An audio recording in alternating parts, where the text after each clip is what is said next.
We're joined today by Alex Cheeseman, Managing Director of Critical Resources Limited. Alex, thanks for your time. Pleasure, David. Thanks. 2022 was clearly a big year for the company, acquiring a suite of highly prospective lithium assets in Ontario, Canada. What attracted you to these assets, and what have you been doing over the last 12 months? Yeah, good question. As you said, Mavis Lake was acquired by the company in January last year, commenced drilling in April. We picked up Graphic Lake in February, and also staked Played and Whitnoon Lake. Graphic Lake and Played and Whitnoon, we haven't done a lot of work over the last 12 months. The effort really has been around Mavis Lake. In terms of what attracted us to the area, Ontario is seeing a lot of exploration success at the moment, typically underexplored for lithium. There's a lot of mining there, small-scale mining.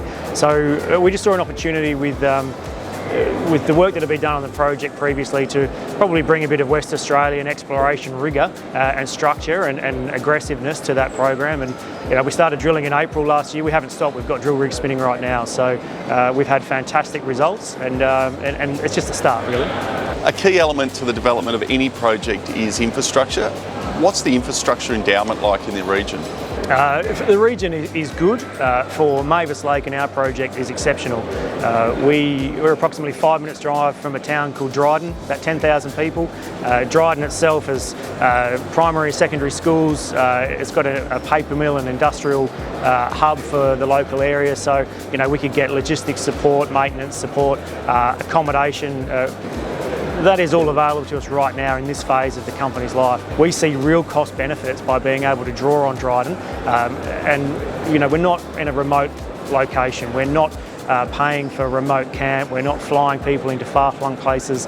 They drive in, drive out, do their shift, stay in an Airbnb house, go to the shops to buy their groceries and cook their own meals. So the beauty for us is those cost savings we see will follow through to both CapEx and OpEx as we look to bring the project forward and into production. Very, very different to a lot of the other projects in Canada, which are quite isolated.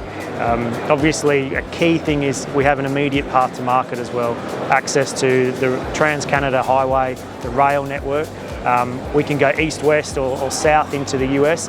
We also have direct access to Thunder Bay, deep water export port. So from a logistics and a path to market perspective, it's already in place.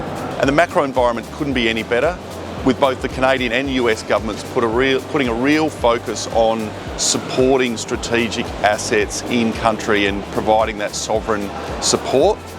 What are you seeing on the ground? Yeah, look, we had a really good call with my exploration manager earlier this week, and he just sort of mentioned at the end, everything's going great. There's a bit of chaos after Joe Biden's visit. Apparently, he just before he got on the plane, he said, "I want the IRA to include projects in Canada," and mic dropped and left.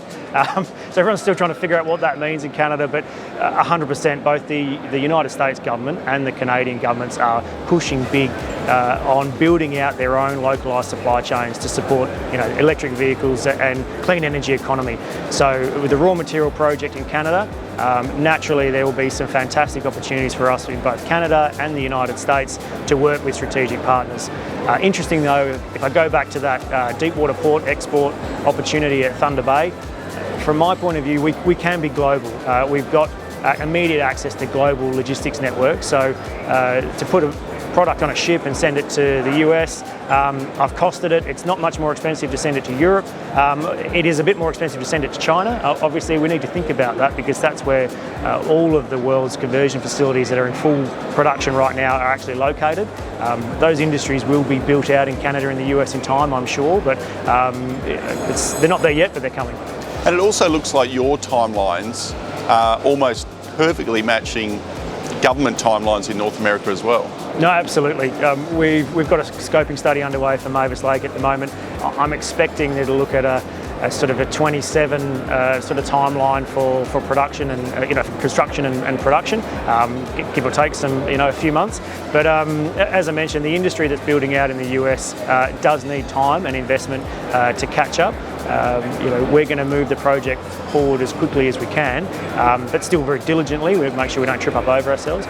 But I think from a timing perspective, there's a lot of parallel movements happening, and it's going to be exciting to see how things evolve. What does the next 6 to 12 months look like? What should investors be focused on?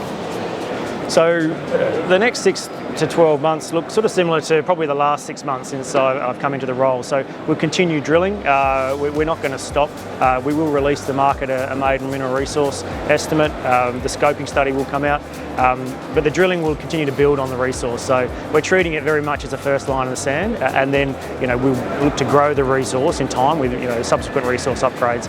Our technical studies have started. We've started releasing information to market as recently as Monday this week. And we're getting fantastic results from a metallurgical point of view.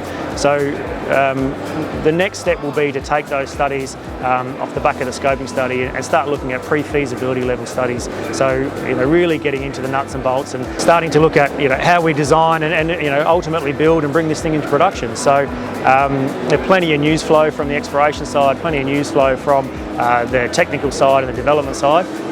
It's going to be a busy time, but it's that's what makes it fun. A busy 2022 has rolled into an extremely busy 2023. Exciting times ahead for the company. Alex, thanks for your time. No, pleasure. Thank you very much.